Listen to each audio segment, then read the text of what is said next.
Buenas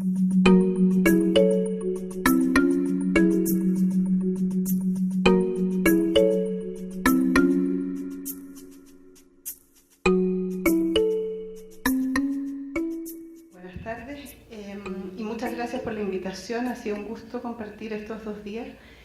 Más todavía escuchando cosas que hay veces en nuestros distintos países, ¿no? Hacías la mención de poder estar juntos para pensar, que creo que siempre se piensa mejor.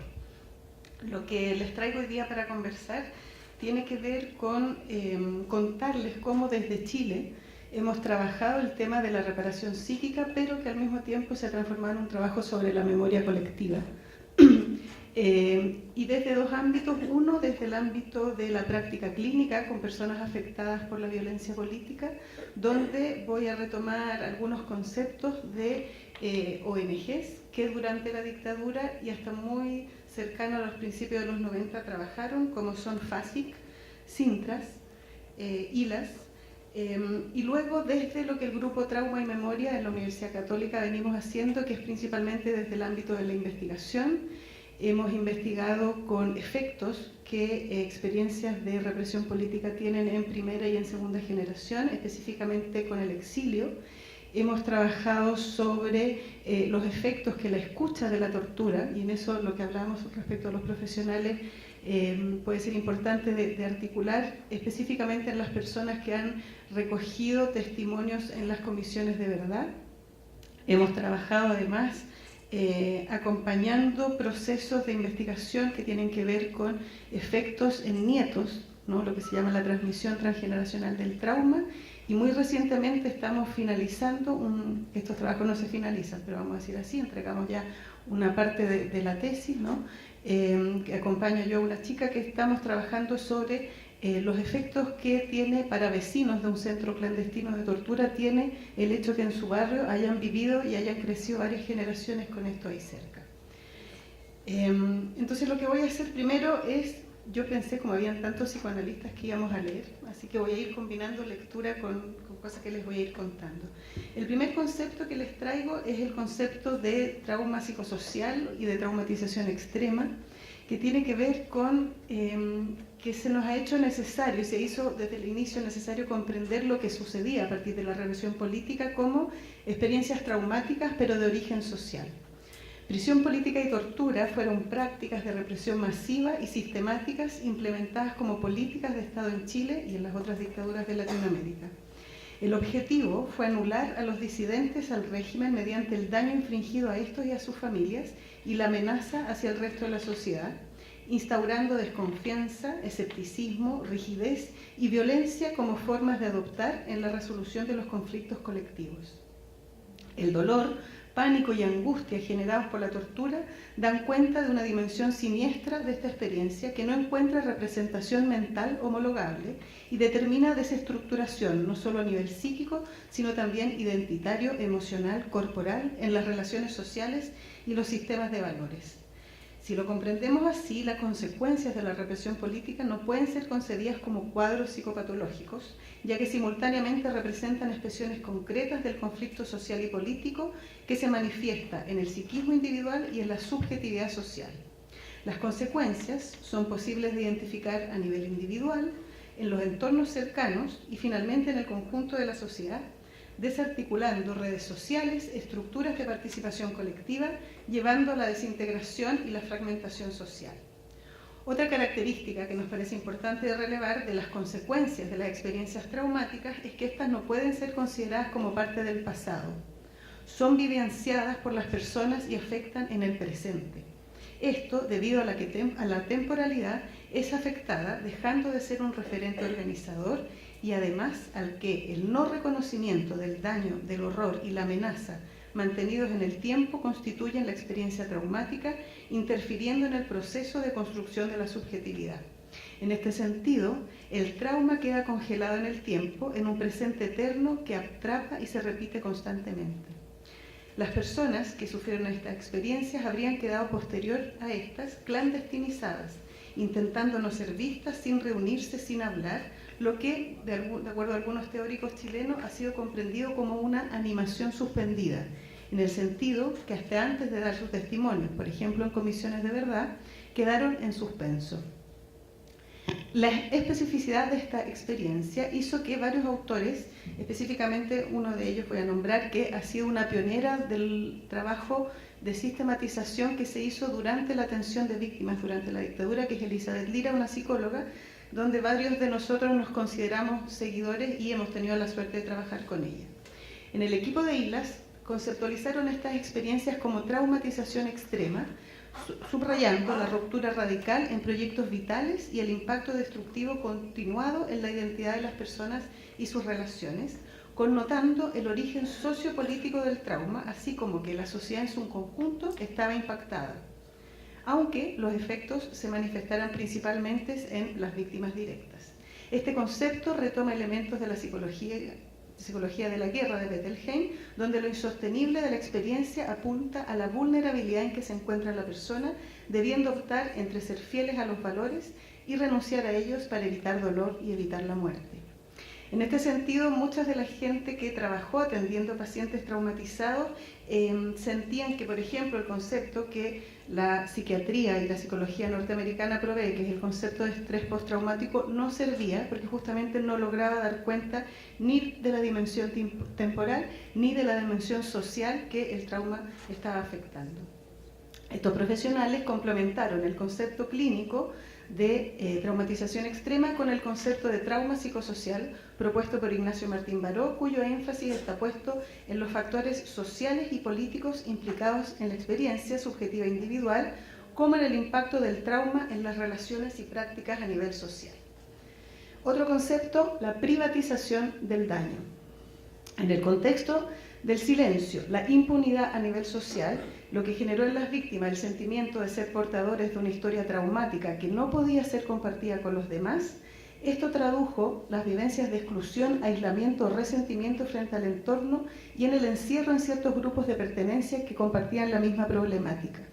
Por otra parte, la desmentida de estos hechos provocó una inducción a la culpabilidad de las víctimas respecto de su propio sufrimiento y una psiquiatrización de las mismas, dinámica que diversos autores han descrito como privatización del daño, fenómeno por el cual las personas viven las consecuencias de la represión política como incapacidades propias y no como resultados de ser víctimas de una situación siniestra, producto de la falta de reconocimiento social de la situación traumática.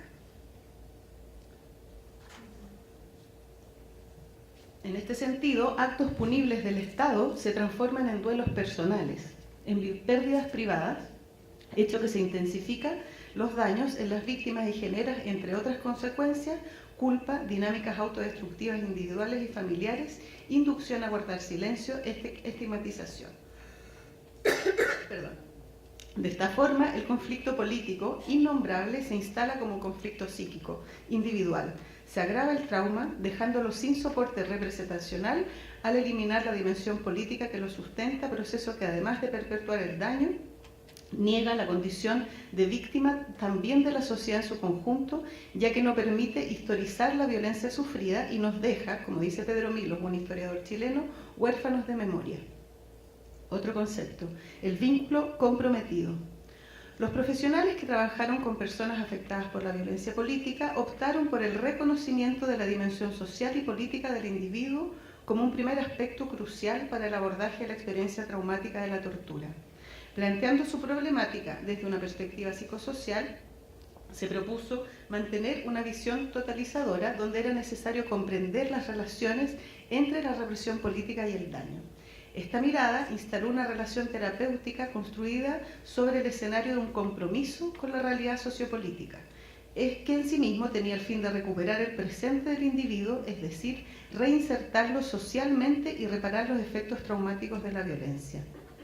Basados en esta noción, profesionales de ILAS acuñan el concepto de vínculo comprometido para aludir a una manera de enfrentar la tarea terapéutica en medio de la represión política. Este concepto se refiere a una alianza entre paciente y terapeuta que es psicológica, política, ética y social, reveladora de una posición no neutral frente al padecimiento del sujeto, entendido siempre como resultado de un trauma infligido deliberadamente y por razones políticas.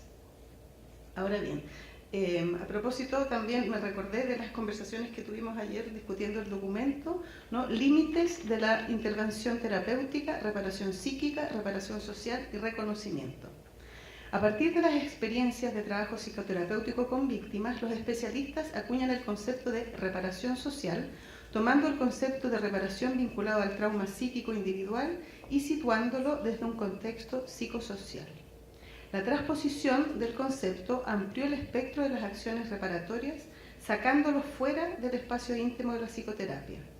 Era necesario modificar las condiciones políticas que permitieron la ocurrencia de los hechos traumáticos y proponer una política de reparación que abordara las consecuencias de las violaciones a los derechos humanos en los individuos y en la sociedad.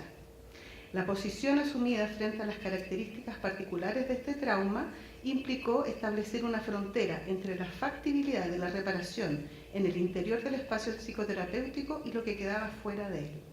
De ahí los terapeutas identificaron un límite a sus posibilidades de acción, pero además adjudicaron una clara función al Estado en el restablecimiento de las condiciones que podían favorecer un avance en la reparación del daño.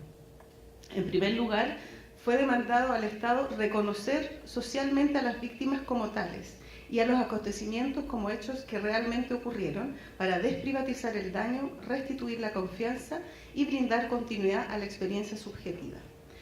Cabe recordar acá que en el año 91 se da a conocer públicamente el informe de la Comisión RETIF, comisión que en Chile tuvo a cargo el esclarecimiento de la verdad en torno a los detenidos desaparecidos y ejecutados políticos.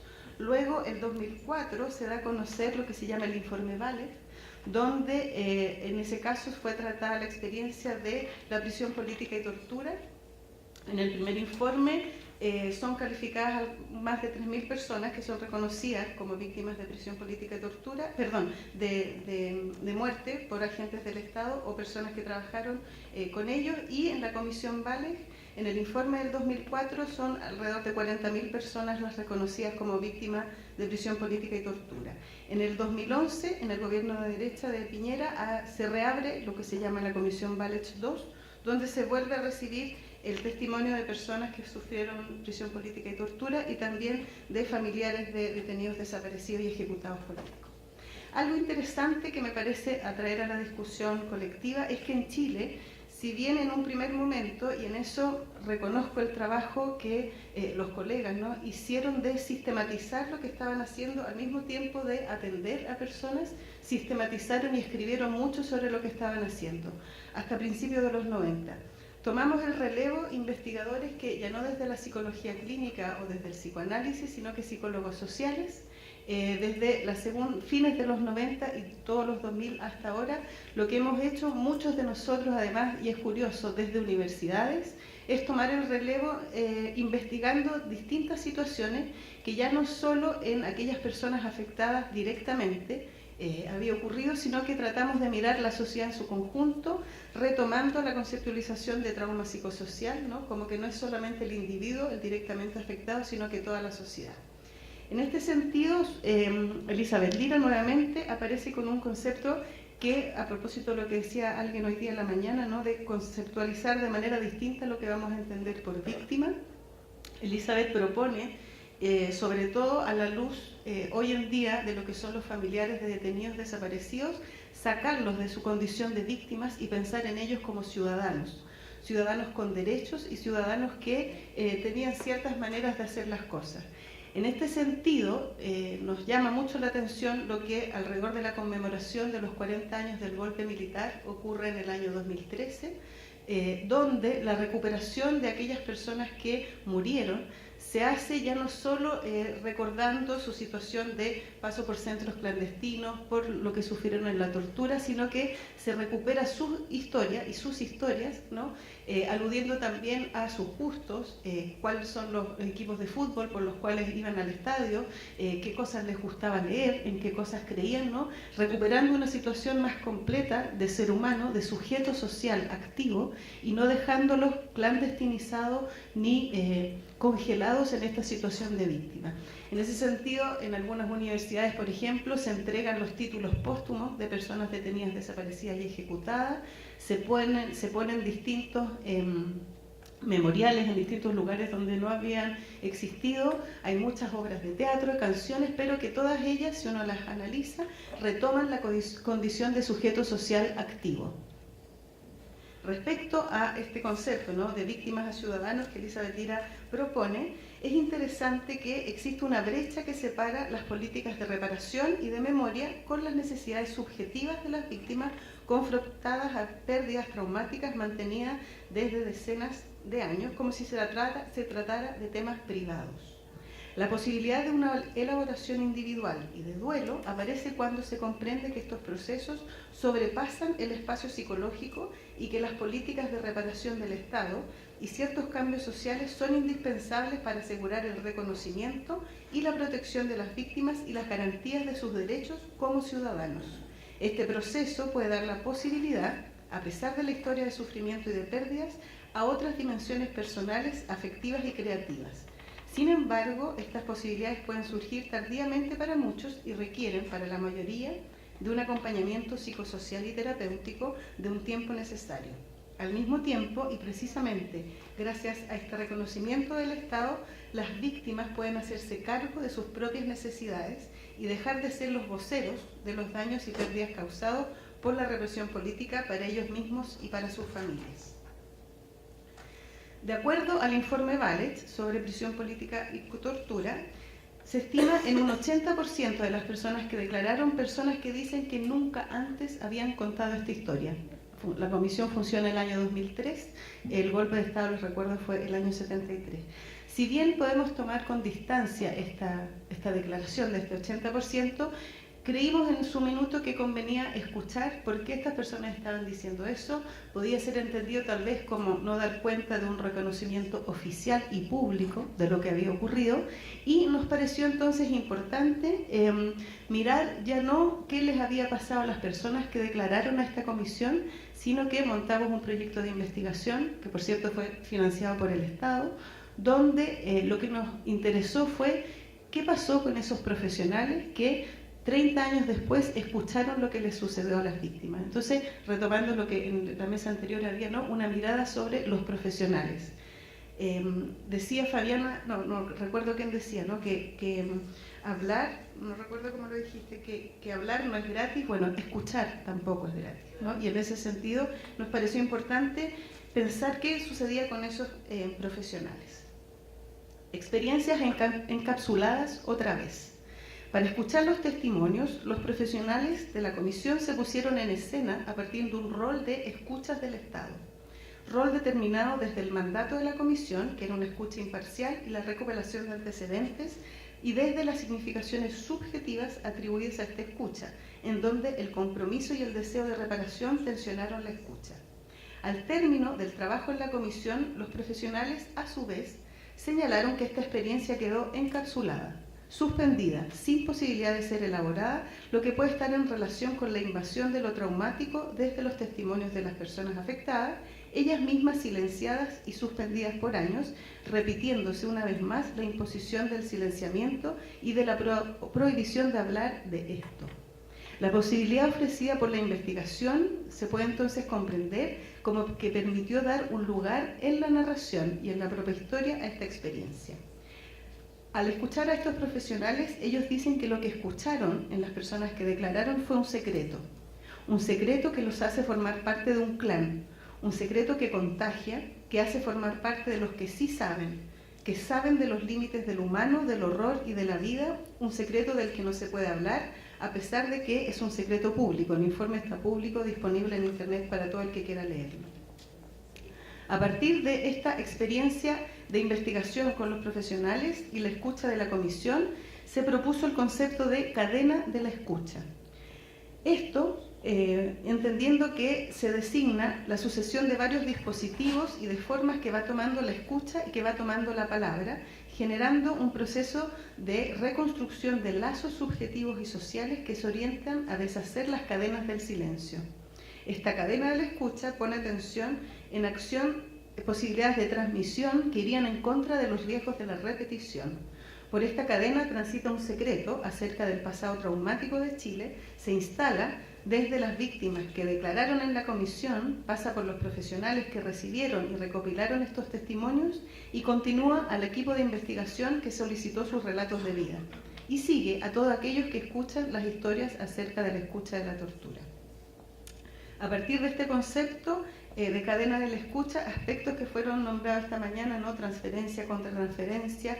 Otro concepto que nos ha servido para pensar es el propuesto por un historiador norteamericano, Dominique Lacapra, que es el concepto de desasosiego empático, ¿no? Que sería la forma que tenemos que ponernos para escuchar estas informaciones. Han surgido otros trabajos que desde nuestras investigaciones hemos comenzado, por ejemplo, a apoyar a los profesionales del Instituto Nacional de Derechos Humanos, que hoy por hoy en Chile reciben testimonios de tortura y malos tratos, no ya de lo ocurrido respecto a la dictadura solamente, sino que, por ejemplo, con todo el conflicto que tenemos en el sur, ¿no? El conflicto entre los chilenos y los mapuches, entonces, o los conflictos con los malos tratos que se dan a los estudiantes que están protestando en las calles. Entonces ha sido interesante también trabajar con ellos en el sentido de que el que escucha también le suceden cosas, ¿no? Y entonces cómo acompañar una escucha desde, por ejemplo, ya voy terminando, sí, desde, por ejemplo, conceptos como desgaste profesional, autocuidado de los equipos, ¿no? Y cómo esto también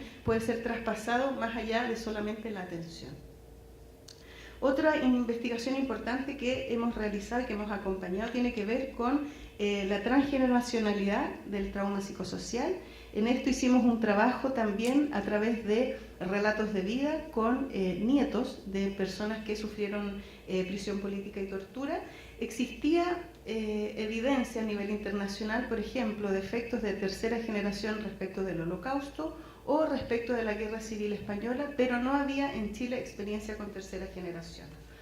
Esta investigación fue llevada por Jimena Faúndez, una colega psicóloga que trabaja en la Universidad de Valparaíso. Los resultados permiten señalar que en las familias de expresos políticos existe una dinámica que persiste de evitación y silencio en torno a la experiencia de tortura que determina la relación de los nietos con dicha experiencia traumática. Este estudio finalizó el año 2013. Al interior de estas familias hay una relación intersubjetiva compleja de transmisión y apropiación de la historia o memoria familiar, donde está presente la experiencia de represión política y tortura del abuelo, junto con condiciones contextuales y políticas de la historia social. Los nietos reciben de los mayores huellas que permiten la reconstrucción y apropiación de la historia familiar de un pasado doloroso que los compromete y los interpela a posicionarse en el presente y a proyectarse en el futuro como herederos de dicha historia. Llamó mucho la atención en los relatos con los nietos que estos chicos, tenían alrededor de 21 años, partieron contando estas historias como un narrador que es un testigo, ¿no? Un testigo de algo que sucede a otros. Y a través de los relatos fueron considerándose narradores más bien involucrados y terminan siendo los protagonistas de una historia, ¿no? Y se posicionan como nietos de una persona que sufrió violencia política.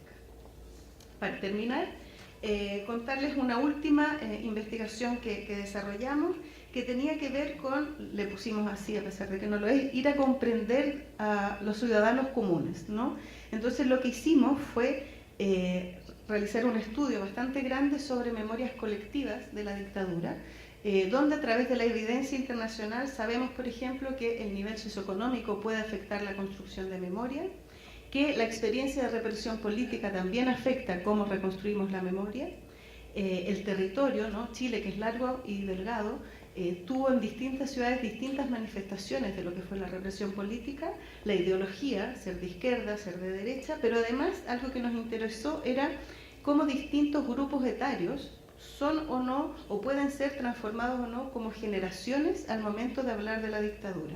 Entonces lo que hicimos fue preguntar a personas que tenían 18 años cerca del golpe militar, personas que tenían 18 años cerca del plebiscito, del no, donde gana el no en el año 88, personas que tenían 18 años a los 10 años de la transición y finalmente tomamos a los más jóvenes, personas que tenían 18 años cerca del año 2006, cuando fue la primera retoma, vamos a decir, de la organización social a través de lo que se llamó la Revolución Pingüina, que fue la salida a las calles de los estudiantes secundarios. Con esto ya termino. Simplemente contarles que generación 1, ¿no? Los mayores, los denominamos los que estuvieron allí, y lo que principalmente hablan en sus historias de la dictadura es de pérdidas y de sobrevivencias con este golpe de Estado que irrumpe y quiebra y marca un antes y un después. La generación 2 son los personajes secundarios, a los que les pasaron o acompañan los que les pasó, pero sin tomar una posición muy protagonista. La generación 3 se legitima por la voz de otro, y lo más interesante es la generación 4, los más jóvenes. Les pusimos los tramoyas de la dictadura, y estos miran desde la tecnología y tratan de reconstruir una historia que, a pesar de no haber vivido directamente, sienten que es una historia propia, que los afecta y que los marca grandemente. Para terminar, lo que les conté intentó ir a mirar desde lo que nos habían pedido, ¿no? La reparación psíquica, hablando más bien de lo traumático, pero yendo hacia la memoria colectiva, yendo desde las personas directamente afectadas, más bien a los ciudadanos, ¿no? Intentar comprender gente de distintas edades, de distintos lugares, y además intentar mirar lo que sucedió ayer con respecto a lo que sucede hoy. Como dice Sartre, lo importante no es lo que han hecho de nosotros, sino lo que hacemos con lo que han hecho de nosotros. Y en este sentido me parece que es importante que miremos y aprendamos hoy y en conjunto quiénes somos y qué hacemos con todo eso que nos hicieron. Muchas gracias.